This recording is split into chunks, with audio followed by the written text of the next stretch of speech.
Coral had never been detected, not once in 12 years of field work, not once across 12 mapped worlds, not once by any species the Dominion had ever catalogued. So when High Arbiter Veth assigned him to scout the human territories near the galactic edge, he logged the mission without complaint and felt nothing but mild boredom.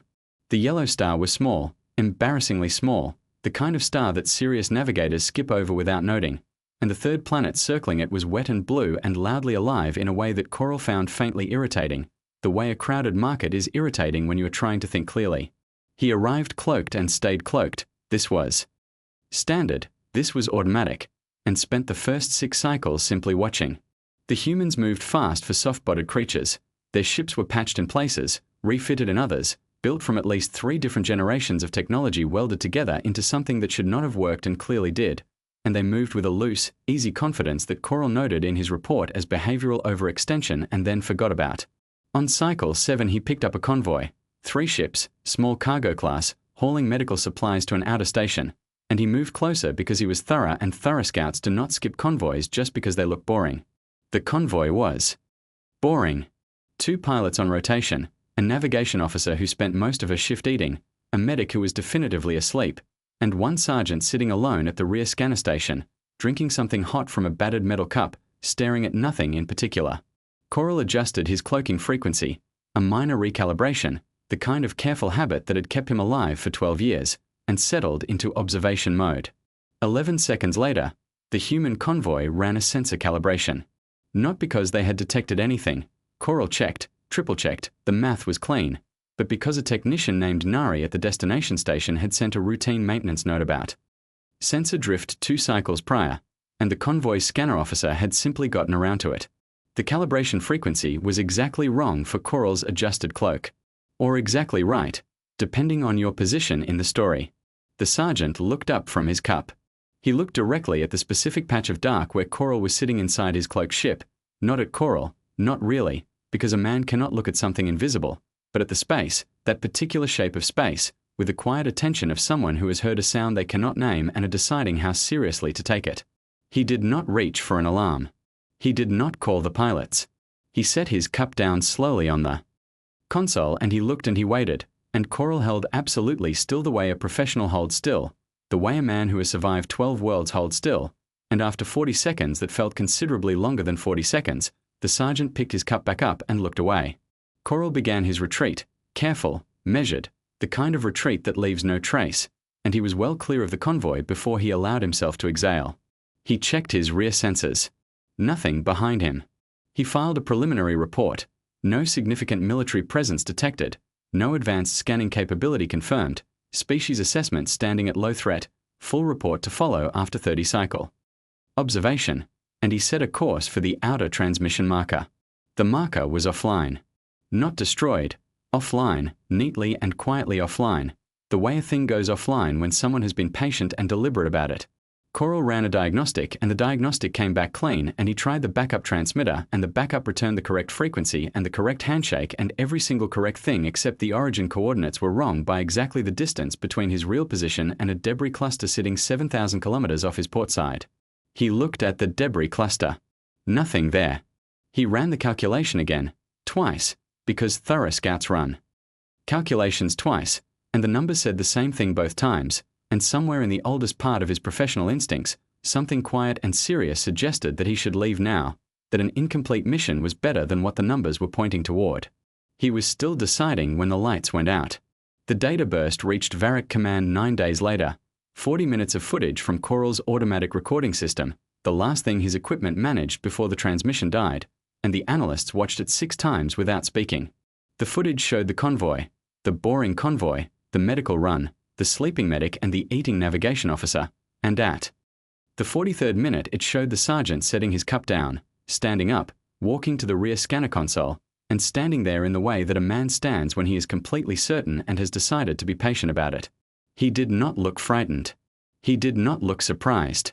He looked like a man who had already finished the important part of his job and was waiting for the situation to confirm what he already knew.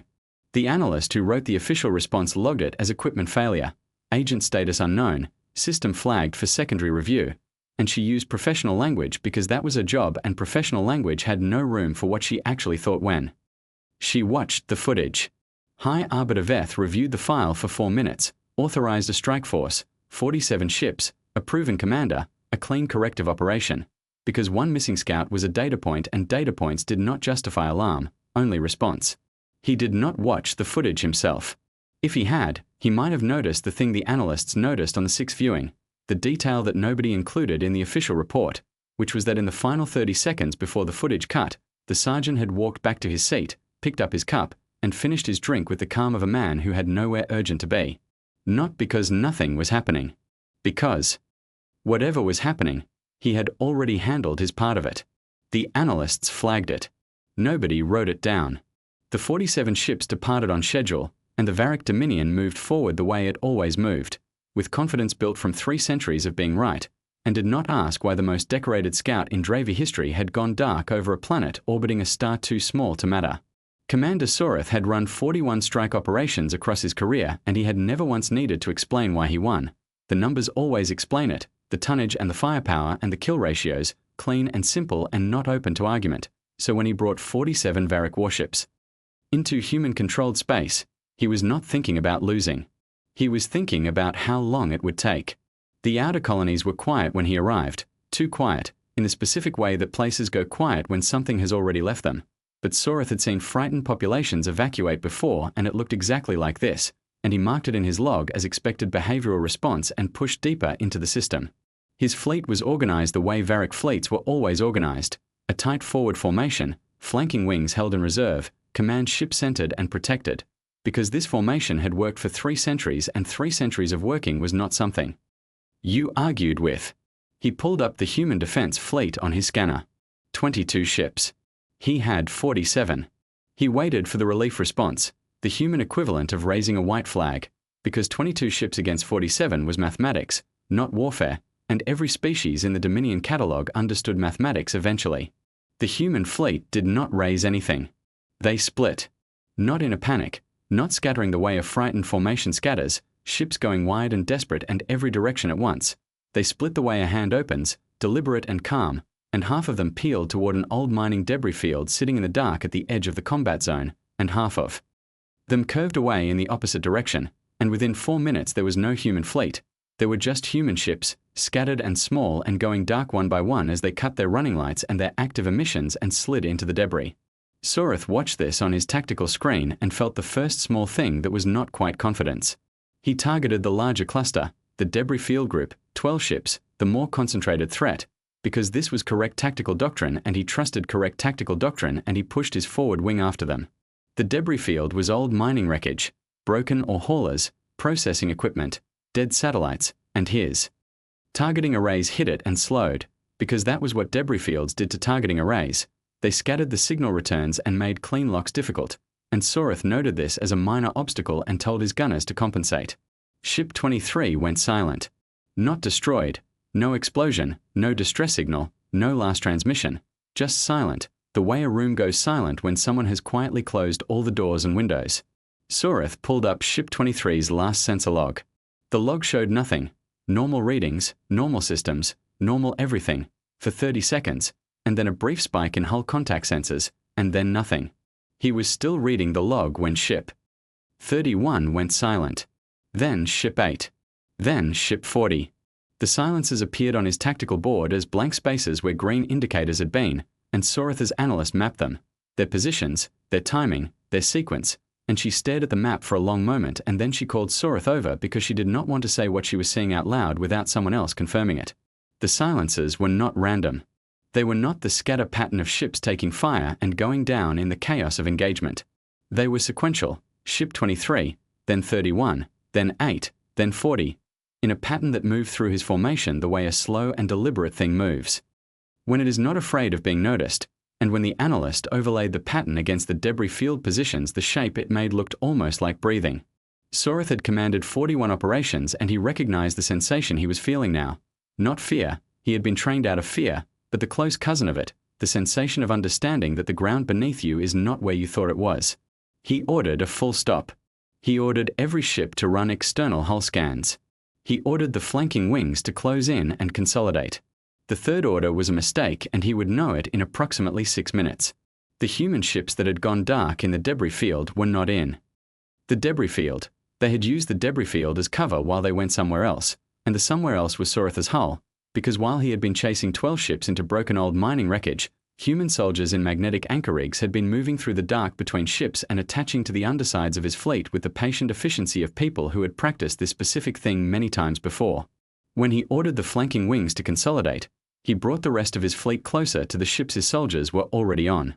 Commander Junio gave 3 orders during the entire battle. The first was a question: are the anchors set? The second was a question: are we clear of each other?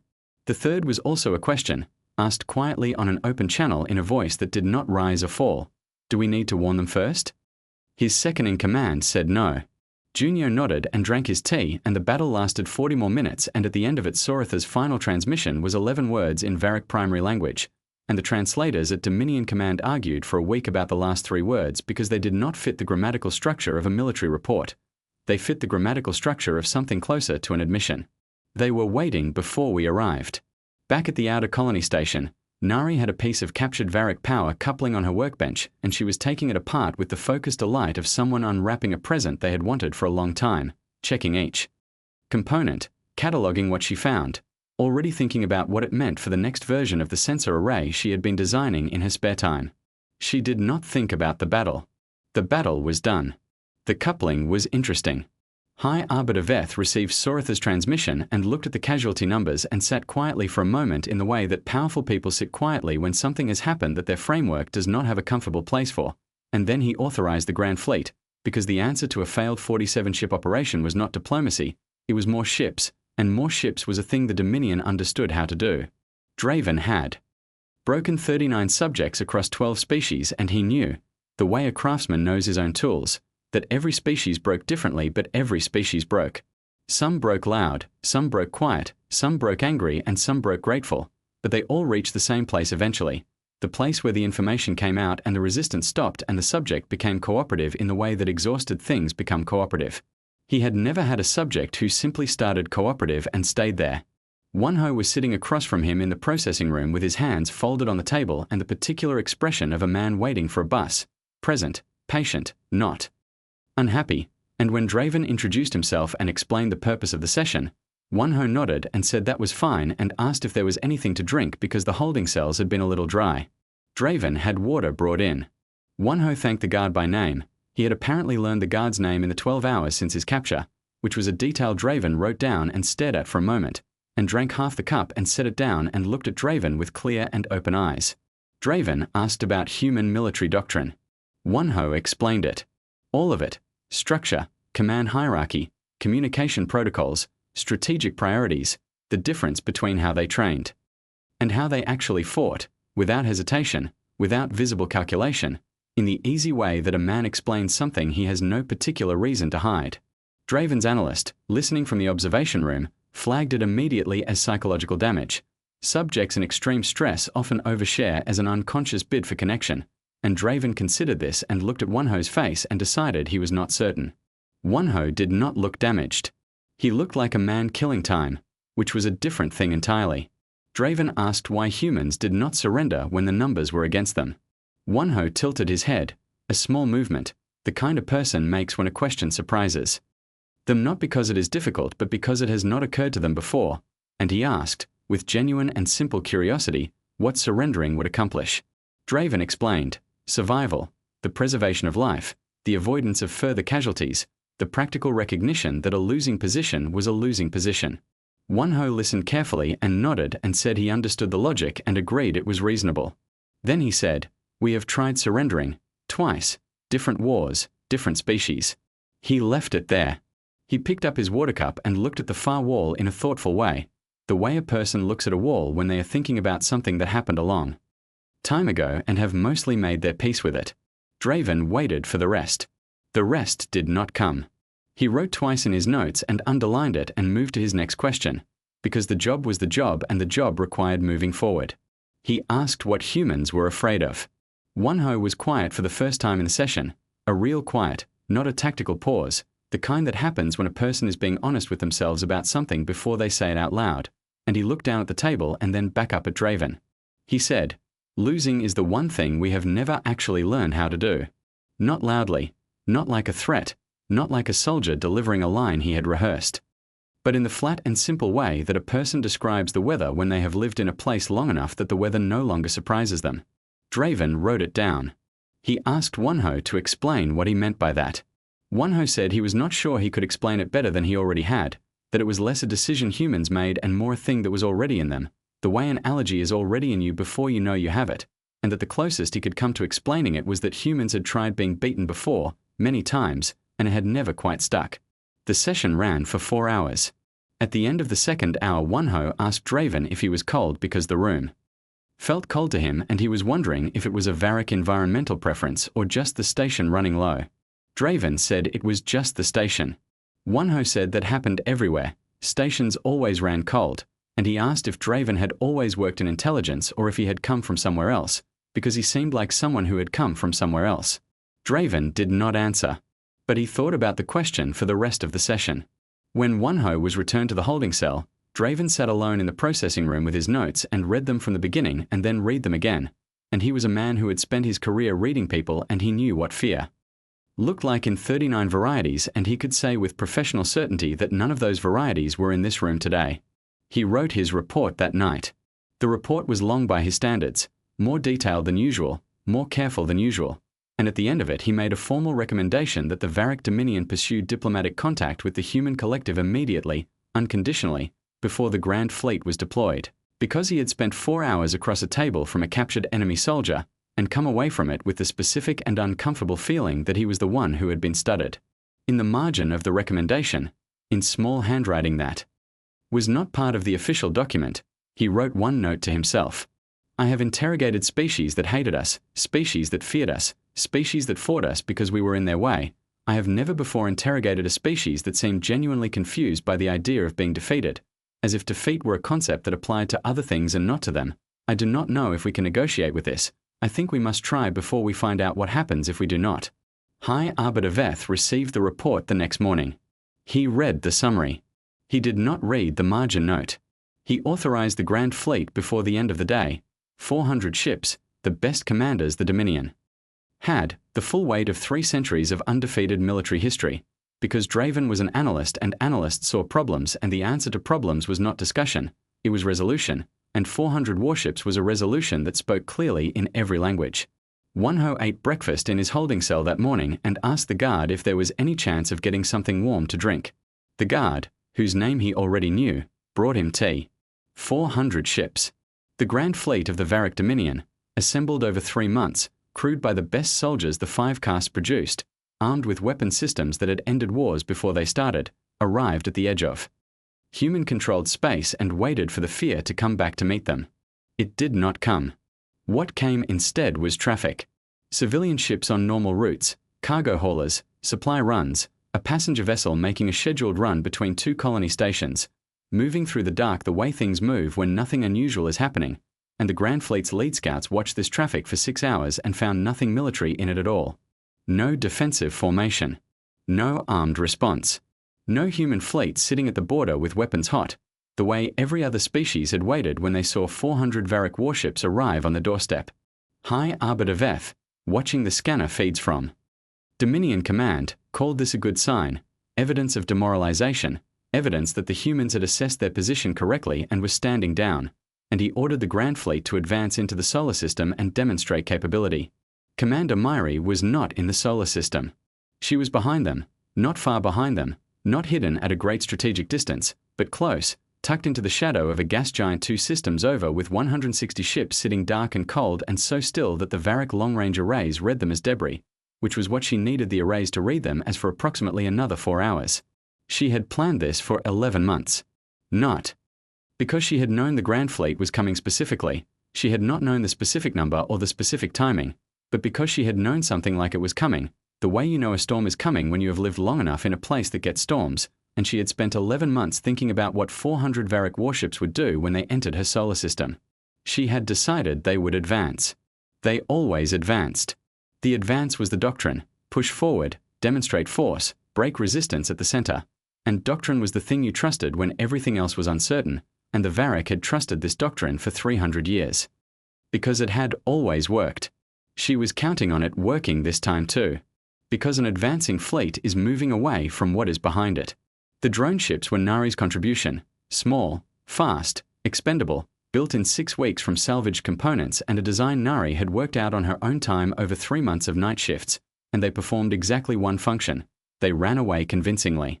The Grand Fleet chased them deeper into the solar system, and the drones scattered as they ran, not in panic but in pattern, and the pattern left debris behind, not weapons, not mines, not anything the Varric targeting systems would flag as a threat, just junk, carefully sized and carefully placed to land in exactly the spaces where Varric targeting arrays would struggle most.